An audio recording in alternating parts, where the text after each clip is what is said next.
berkati seluruh jemaat-Mu, menyediakan tanah hati yang subur. Malam hari ini tidak ada yang terlewatkan. Mereka akan mengalami jamahan Tuhan. Mereka akan mengalami pemulihan. Apa yang menjadi beban yang mereka bawa ke tempat ini, tapi hari ini mereka akan pulang membawa sukacita, membawa pembebasan, membawa pemulihan malam hari ini ya Tuhan. Engkau yang berfirman bagi kami. Terima kasih Bapa, terima kasih Tuhan. Di dalam nama Yesus, haleluya. Ya, nama silakan duduk. Selamat Natal semua. Selamat Natal hai anak-anak muda. Oke, saya pribadi merasakan hadirat Tuhan yang begitu luar biasa. Dari pertama kali membawa tema ini saya berdoa, Tuhan, aku berdoa untuk seluruh jemaat proyek mengalami satu miracle. Mungkin di tahun ini ada doa-doa yang gak dijawab oleh Tuhan, ada pergumulan-pergumulan, atau kita banyak hal kita gak bebas dari setiap apa yang menjadi tekanan, masalah, dosa yang membuat kita seperti kata dalam tempurung. Kok rasanya aku mau bangkit gak bisa ya? Kok aku kalau berdoa itu kok gak bisa? Kok ngikut Tuhan itu kayak rasanya banyak tuduhan, banyak intimidasi iblis. Ketika aku mau maju di dalam Tuhan, aku gak bisa maju. Tapi aku berdoa di akhir tahun ini kita mengalami satu miracle di dalam Tuhan, amin. Kita mengalami satu mujizat yang terbesar, dan nanti kita mengawali tahun 2022 dengan berkat terbaik yang akan Tuhan sediakan bagi kita semua. Yang proyek katakan yes, lebih kencang lagi yes. Ya, sama-sama katakan one step into miracle. 1, 2, 3. One step into miracle. Yes, amin. Nah, saya diberkati dengan dari apa yang dilakukan oleh orang Majus. Kalau kita buka di dalam Matius pasal 2, Matius pasal 2, Cici akan bacakan dengan cepat. Di dalam Matius pasal 2 itu berbicara tentang orang-orang Majus dari timur. Ya, sesudah Yesus dilahirkan di Bethlehem di tanah Yudea pada zaman Raja Herodes, datanglah orang-orang Majus dari timur ke Yerusalem dan bertanya-tanya, di manakah dia? Raja orang Yahudi yang dilahirkan itu. Kami telah melihat bintangnya di timur dan kami datang untuk menyembah dia. Nah, ceritanya kalau kita baca, ini bangsa Yahudi sangat percaya, sangat memegang yang namanya kitab nabi-nabi. Nah, di kitab Yesaya sudah dinubuatkan akan datang seorang pembebas, akan datang seorang juru selamat yang akan menebus dosa manusia. Seorang Mesias akan datang dari kaum Yahudi. Itu sudah dinubuatkan dari kitab-kitab nubuatan, yaitu dari Yesaya. Jadi itu menunggu-nunggu yang terjadi. Kita melihat ada reaksi yang luar biasa. Kalau kita tadi kita lihat, kok saya nggak apa-apa nih. Yang ketiga dikatakan, ketika Raja Herodes mendengar hal itu, terkejutlah ia beserta seluruh Yerusalem. Nah, mereka mendengar dan mereka terkejut. Wah, dikatakan di ayat selanjutnya, maka dikumpulkannya semua imam, kepala dan ahli Taurat bangsa Yahudi. Lalu dimintanya keterangan dari mereka, di mana Mesias akan dilahirkan. Mereka berkata kepadanya, di Bethlehem di tanah Yudea, karena demikian ada tertulis dalam kitab Nabi. Dan engkau Bethlehem tanah Yehuda, engkau sekali-kali bukanlah yang terkecil di antara mereka yang memerintah Yehuda.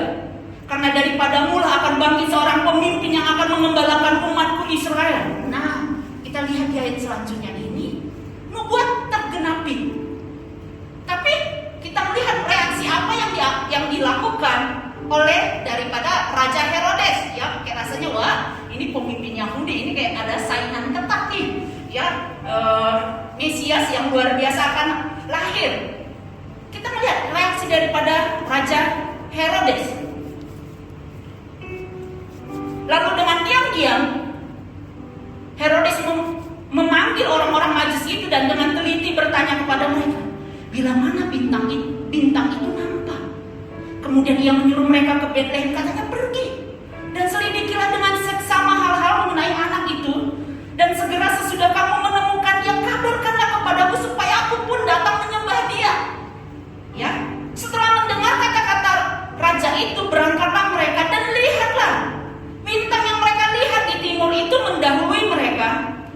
sudah tiba dan berhenti di atas tempat di mana anak itu berada. Dan yang 10 kita baca sama-sama. 2, 3, iya. Ketika Mereka melihat bintang itu sangat bersukacita. sekali lagi ayat yang ke-10, 2, 3, iya. Ketika Mereka melihat bintang itu sangat bersukacita mereka. Nah, kita melihat di ayat yang ke-10 ini kita garis bawahi yang menjadi topik kita. Nah, pasti ya teman-teman tahu lah ya cerita orang Majus ini ya. Itu dari kalau yang dari sekolah minggu atau dari Eagle Kids ini cerita yang sering kita dengar. Ya, tapi Ceci nggak akan mengupas orang Majus bawa apa, bawa hadiah, mas kemenyan dan nur. Tapi satu yang kita mau lihat, respon yang luar biasa ketika tahu ada satu pribadi yang akan lahir, yaitu juru selamat yang sudah dinanti-nantikan ribuan tahun. Kalau kita lihat dari kitab Yesaya sampai masuk kepada kitab Matius, penggenapan janji Allah dari nubuat yang terjadi di kitab nubuat itu tergenapi ribuan tahun, ditunggu-tunggu oleh bangsa Yahudi dan terjadi. Tapi kita lihat sebelumnya kita kupas sedikit reaksi daripada Herodes. Apa yang dilakukannya? Dia memang kelihatannya seperti tolong dikirim orang Majus, tolong selidiki. Tapi kalau kita lihat di ayat-ayat selanjutnya, reaksinya ingin membunuh Yesus. Kehadiran Yesus membuat dia gelisah. Kehadiran Yesus membuat dia takut, tapi bukan ketakutan yang positif. Yang memang dia bilang untuk menyembah Yesus. Tapi kita lihat reaksi selanjutnya, dia kan membunuh anak-anak kecil orang Yahudi, benar? Iya kan ya? Dia membunuh. Reaksi daripada Herodes menantikan Yesus hadir, dan Yesus setelah hadir reaksinya ingin membunuh Yesus. Sebenarnya yang Cece mau sampaikan, apa reaksi kita ketika Yesus lahir? Kita tahu Yesus itu juru selamat. Yesus juru selamat. Saya mendengar kesaksian dari beberapa anak proem ketika ketemu pribadi Yesus mengalami perubahan yang signifikan. Tetapi reaksi Herodes berbeda. Reaksinya ingin membunuh Yesus. Dan tetapi kita pelajari nanti cukup banyak tentang reaksi daripada orang Majus. Dikatakan di ayat 10, ketika melihat bintang itu dikatakan apa? Sangat bersukacitalah mereka. Udah jelas banget pribadi Yesus, Mesias itu yang ditunggu-tunggu, juru selamat, akan membawa dampak yang besar terjadi menjadi keselamatan bagi dunia ini. Sudah jelas dinubuatkan di kitab-kitab perjanjian lama, kitab para nabi. Kedatangan Yesus memberikan dampak yang besar, yang memutarbalikkan dunia yang selama ini digoncang oleh iblis. Hidup manusia jauh dari Tuhan. Keinginan manusia cenderung melakukan dosa. Keinginan manusia cenderung melakukan hal yang jahat di mata Tuhan. Dan mereka menanti-nantikan Mesias itu. Tapi kita lihat, kita fokus di ayat yang ke-10. Ketika orang Majus itu melihat bintang itu, bersukacitalah. Ada satu reaksi yang luar biasa. Cece pernah sharing di CG tentang apa sih beda senang sama sukacita. Kalau senang itu kita dapat ketika kita ketemu teman fun yang asik, yang anak Cece kalau Andres itu ketawa, hahaha, Cece itu udah senang aja. Kalau lihat ketawanya itu udah Cece udah senang aja, ya. Tapi beda sukacita. Kalau sukacita itu tidak dibuat-buat, bukan karena situasinya enak, kita bisa bersukacita. Tapi bersukacita apapun kondisinya, hati kita itu ada damai, hati kita itu ada bersukacita. Karena itu adalah pribadi Yesus yang masuk dalam hidup kita, yang saat ini dunia sudah kehilangan sukacita. Yang saat ini dunia sudah kehilangan sukacita, kehilangan sesuatu yang dari pribadi Yesus. Ya, ke gereja, aku ikut CG. Tetapi seringkali kita sudah tidak ketemu dengan pribadi Yesus yang sesungguhnya. Ada banyak orang ke gereja, tapi hidupnya di luar sana, jauh dari Tuhan. Tapi jemaat Pro-M GMS Jambi adalah pribadi yang luar biasa. Katakan amin. Ya, Cici berdoa ketika kita ketemu pribadi itu yang mengubahkan kita. Nah, sekarang tergantung keputusan kita. Kita tergantung. Sukacita itu sudah diberikan karena pribadi Yesus adalah pribadi yang mendatangkan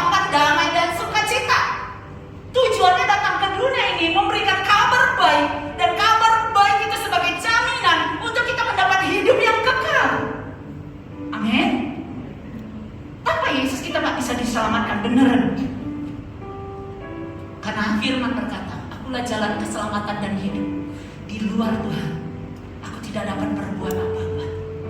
Yesus jalan keselamatan, udah jelas. Bahkan di Alkitab dikatakan, hanya Yesus jalan keselamatan, di luar itu tidak ada. Tapi kenapa seringkali kita tidak bisa mengalami pribadi Yesus? Kita nggak suka hal-hal yang rohani. Kita nggak suka berbicara soal kebenaran. Kita nggak suka yang namanya berbicara tentang hal-hal yang sesuai dengan firman. Kita ketika ngomongin ayo bertumbuh, ayo kita melayani Tuhan, rasanya aduh kok nggak enak ya. Ada hal-hal yang menghambat. Tapi malam hari ini Cici berdoa, ayo kita memiliki respon yang dilakukan oleh orang Majus. Mereka jauh-jauh datang dari negara Yudea, dari negara mana itu dia datang ke Bethlehem, dan ketika dia datang ketemu Yesus, dia bersuka cita. Dan ini terjadi, ada satu pribadi yang luar biasa di kitab Lukas. Kita melihat di kitab Lukas pasal 19, ya. Ceci tidak akan membaca secara full perikop ini karena ini panjang banget ya. Di dalam Lukas pasal 19 ayat 1 sampai 10. Siapa yang sudah pernah dengar cerita Zakheus? Angkat tangannya. Siapa? Yang di tengah nggak ada ya? Coba yang pernah cerita Zakheus orang pendek, kecil dan mulia, dia panjat pohon. Itu nyanyi waktu kecil ya. Semua ada dengar ya? Ya. Nah jadi Cici nggak usah baca pasal ini. Nah si Zakheus ini, dia badannya pendek. Mungkin dia udah mendengar, wah Yesus itu pribadi yang mengampuni dosa. Dia dengar kabar-kabar buruk. Mungkin dia dengar kesaksian dari temannya si Presi cerita, wah Yesus itu pribadinya begini. Wah pribadi yang mengubahkan. Mungkin datang ketemu dengan si Jody cerita, Yesus itu pribadi yang luar biasa yang mengubahkan hidup aku. Ketemu lagi sama si Carmen, ya Yesus itu begini yang mengubahkan, yang menolong, yang menjamin. Dia dengar cerita. Mungkin itu hanya seperti kabar buruk. Seperti apa Yesus itu? Tapi lihat, kita baca ayat yang ke-2 ya. Oke, ayat 1 deh. Yesus masuk ke kota Yeriko dan berjalan terus melintasi kota itu. Di situ ada seorang bernama Zakheus, kepala pemungut cukai, dan dia seorang yang kaya. Pemungut cukai kalau baca kitab ini identik dengan orang berdosa. Kenapa? Dia memerasa orang lain, dia mengambil hak yang bukan menjadi milik dia. Tetapi lihat di ayat yang ketiga, seorang berdosa ingin ketemu dengan Yesus. Kata Yesus datang untuk menyelamatkan orang yang berdosa. Zakheus, ia berusaha melihat orang. Apakah Yesus itu? Mungkin iya ya. Kata kok Andreas, Yesus itu pribadinya begini. Apa benar ya? Mungkin kata Lukman, Yesus begini loh, mengubah hidup. Apa benar ya, kata si Zakheus. Selalu dikatakan dia selanjutnya. Tetapi dia tidak berhasil. Karena orang banyak sebab badannya kurang tinggi. Ayat yang keempat, maka berlarilah ia mendului orang banyak lalu memanjat pohon ara. Dia meninggalkan segala statusnya karena dia dikatakan dia orang kaya. Wah, bayangin ya, ini orang kaya naik ke atas pohon, kan menanggalkan segala statusnya. Tetapi karena dia ingin ketemu dengan pribadi Yesus yang katanya A, B, dan C seperti apa Yesus itu, dia melakukan segala hal dan tidak peduli komentar orang lain. Dan dia bilang, dikatakan di situ, dia memanjat pohon ara untuk melihat Yesus. Dan lihat, yang akan lewat di situ ketika Yesus sampai ke tempat itu, ia melihat ke atas. Dan kita lihat dulu, yang menjadi garis bawah kita. Reaksi Zakheus adalah ingin ketemu dengan Yesus. Siapakah Yesus itu? Hal yang Cece mau garis bawain adalah pertemuan kita dengan Tuhan harus layak untuk diperjuangkan. Katakan amin.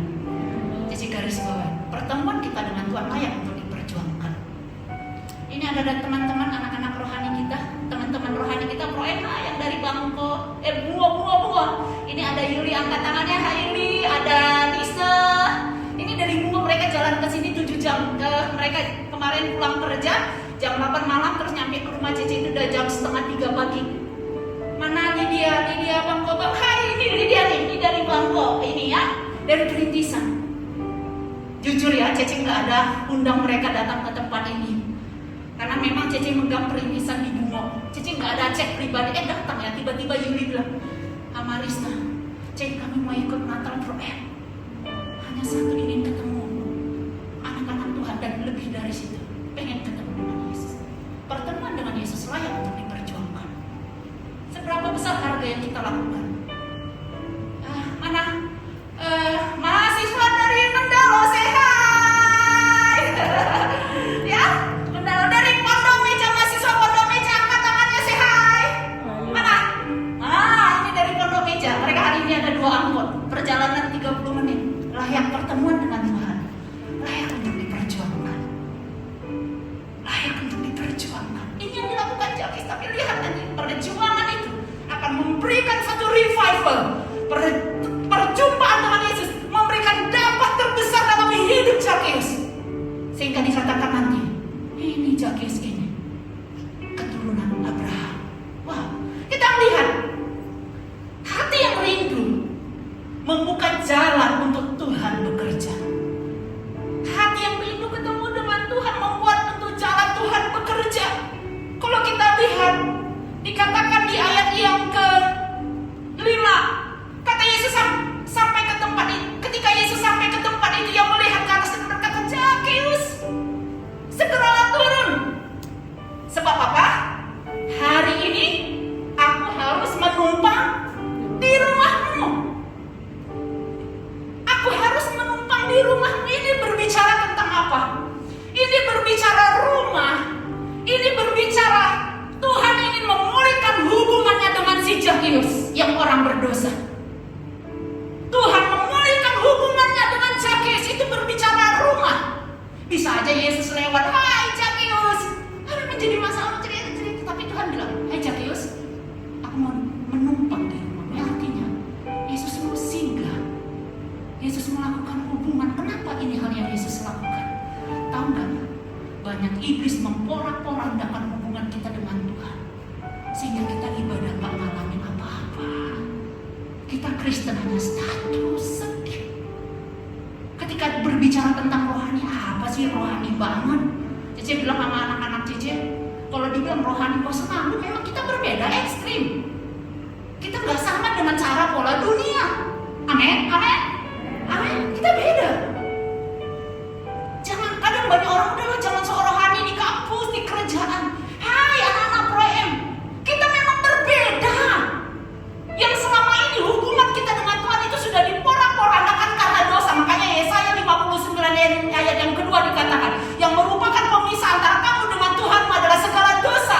Dan ini yang pengen sekali, kenapa Zakheus yang orang berdosa, identik dengan orang dosa, pengen ketemu dengan Yesus. Dia dengar cerita dari ABDC seperti apa pribadi Yesus, dan dia memperjuangkan pertemuan dengan Tuhan. Perjuangan itu akan mendapat dampak yang besar banget.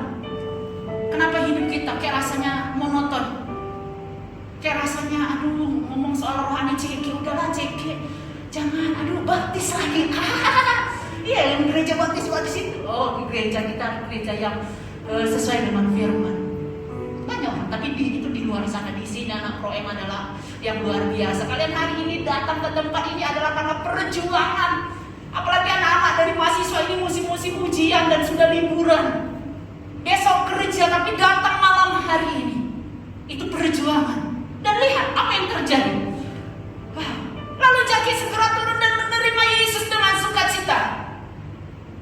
Ada satu hal yang luar biasa terjadi ketika Yesus datang. Hubungan yang dipulihkan. Cece nggak tahu hubungan kalian dengan Tuhan selama ini apa yang terjadi.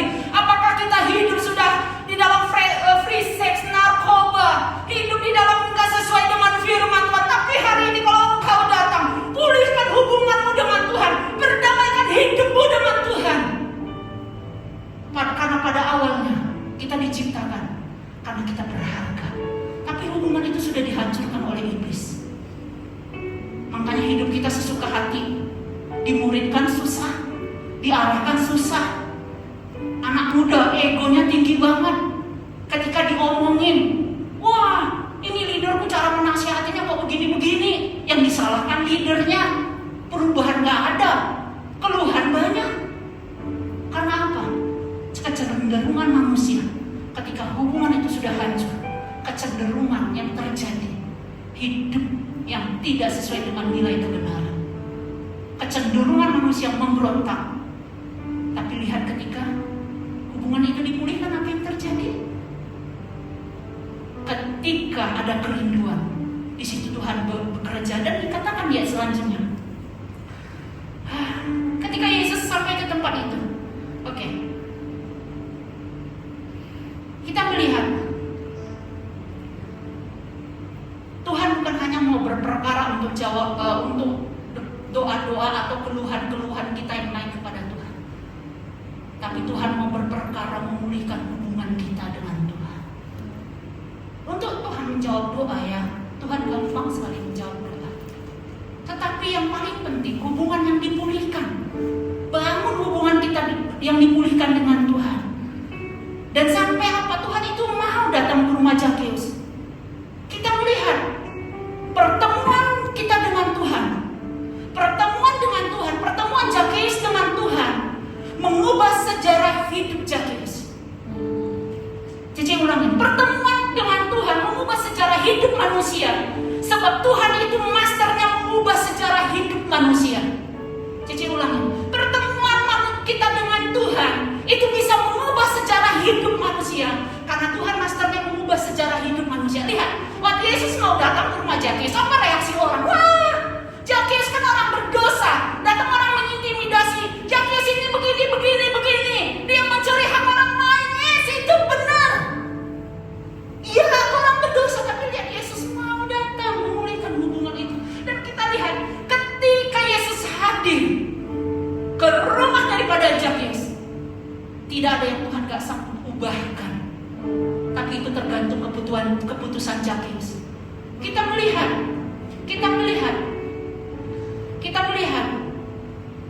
dikatakan di ayat yang ke-8, tetapi Zakeus berdiri dan berkata kepada Tuhan, Tuhan, setengah dari milikku akan kuberikan kepada orang miskin, dan sekiranya ada sesuatu yang kuperas dan dari seseorang akan kukembalikan 4 kali lipat. Ketika hubungan itu dipulihkan, kita jijik yang namanya dosa. Ketika hubungan kita dipulihkan dengan Tuhan, kita benci sama dosa. Hidup kita cenderung hidup sesuai dengan kebenaran Tuhan.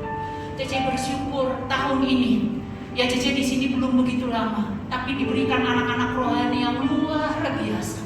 Anak yang mau dimuridkan, anak yang mau diarahkan, walaupun ketika diarahkan itu nggak enak. Aduh, apa yang dicinomi nggak enak, tapi ngikut. Karena itu kecenderungan orang yang hidup di dalam Tuhan. Ketika diarahkan, dimuridkan itu nggak terlalu susah, walaupun nggak enak, memang nggak enak. Ketika kita terbiasa tangan kanan disuruh tangan kiri nggak agak susah. Tapi ketika kita terus melakukannya karena ingin bertumbuh, kita akan terbiasa dengan tangan kiri. Lihat nanti, ketika kita mau bertumbuh di dalam Tuhan, menyukai hal-hal nilai-nilai kebenaran, di situ Tuhan sanggup berperkara sehingga apa? Terjadi perubahan hidup. Zakeus mengalami pemulihan secara gratis. Hai anak-anak Tuhan, Pro M GMS Jambi, cintai kebenaran, cintai Tuhan. Karena itu adalah dampak ketika kita ketemu pribadi Yesus. Amin. Cintai komunitasmu. Kalau ingin bertumbuh, cintai. Dengar satu kemarin beberapa waktu lalu, satu anak DJ, aku nyesel kok nggak dari kemarin ya aku ikut CG kan. Kenapa di dalam CG kita ketemu ada pribadi-pribadi yang berdoa, yang menguatkan kita, yang memuridkan kita, yang support kita. Amin. Yang sudah ber-CG, angkat tangan yang sudah ber-CG, angkat tangan yang sudah ber-CG. Ya, itulah dampak CG. Komunitas yang benar. Ada satu orang bilang lagi, iya Cik, ternyata masih ada komunitas yang sehat ya. Oh iya ya, masih ada komunitas yang baik ya. Yes, dan itu ada di GMS Proyek Jambi. Amin. Pertemuan dengan Tuhan mengubahkan kehidupan kita. Sampai si Zakeus bilang, semua orang yang sudah kuperas kukembalikan. Dia tidak memperhitungkan lagi hartanya. Yang dia lakukan fokus kepada Kristus. Karena ketika berjumpa dengan Tuhan, di situ kita melihat bagaimana Tuhan berperkara. Dan lihat, bukan hanya hidup hidupnya diubahkan. Bahkan janji Tuhan juga terjadi atas hidup si Jake, sampai Tuhan bilang, dikatakan di ayat selanjutnya, dikatakan kata Yesus kepadanya, hari ini telah terjadi keselamatan kepada rumah ini, karena orang ini pun anak Abraham. Tahu siapa Abraham? Bapak terkaya sepanjang masa. Kalau mau diberkati secara finansial itu gampang, berkat terkecil sama Tuhan, berkat terkecil. Tapi malam hari ini fokus dia, Tuhan aku mau ketemu pribadi Tuhan. Suka ketika mau ketemu di pribadi Tuhan, kayak rasanya senang kayak tadi. I feel Jesus, I feel Jesus. Yeah, let's sing together. I feel Jesus. Taruh tanganmu di dadamu sebentar saja.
Anak-anak proyek akan diberkati dengan luar biasa. Itu kerinduan hati kita gereja. Kalau mungkin visimu datang ke CG ke ibadah untuk cari pasar, oh Cece setuju banget. Oh Cece dukung. Ada beberapa anak kita yang memang kita dengan sengaja jodohkan.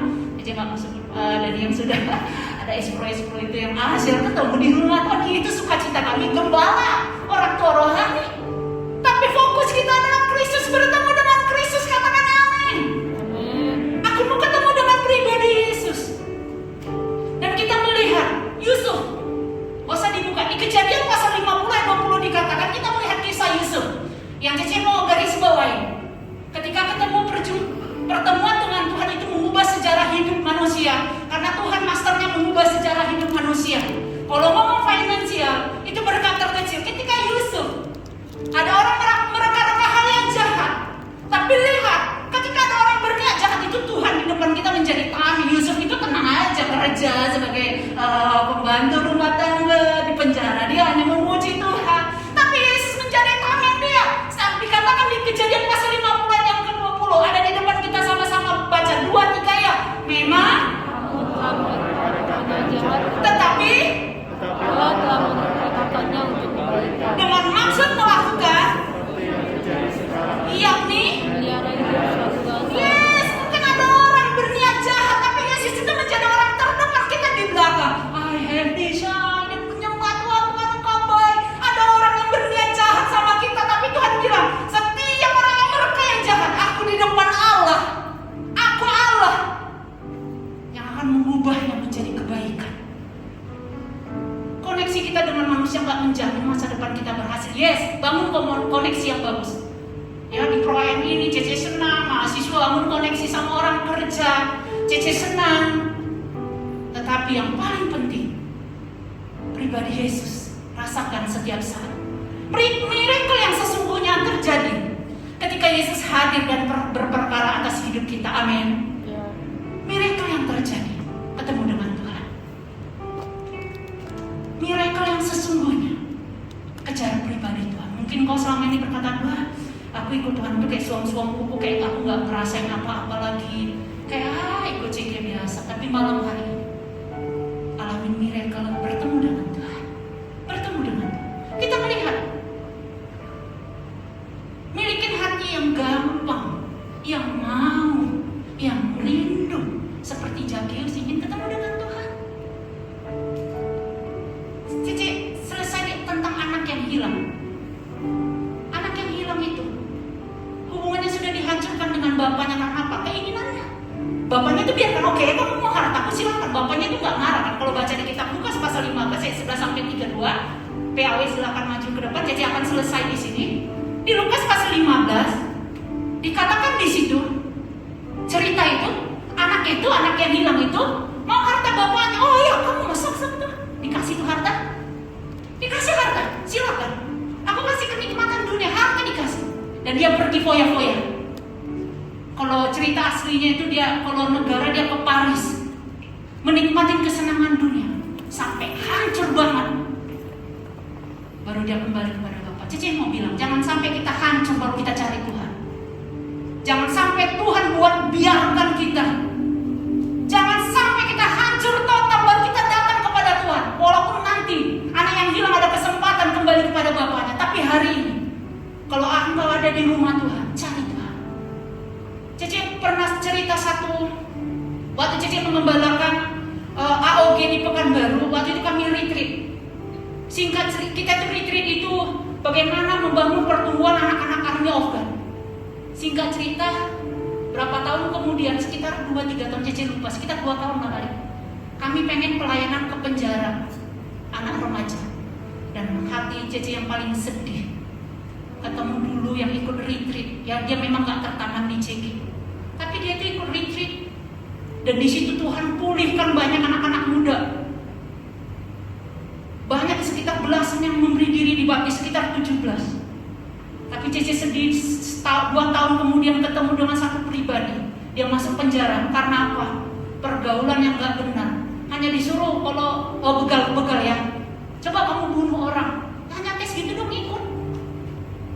Sampai Tuhan hancurkan, jangan sampai ya Tuhan hancurkan kita baru ketemu Tuhan. Kalau masih ada kesempatan, banyak orang hancur akhirnya meninggal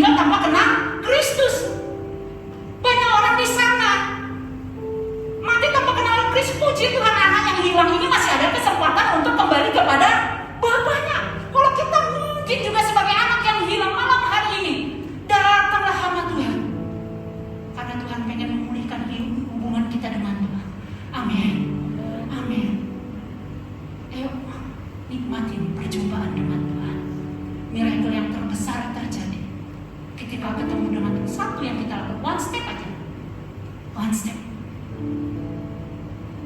Seperti anak yang hilang dan seperti Jabez, ada satu kerinduan ingin ketemu dengan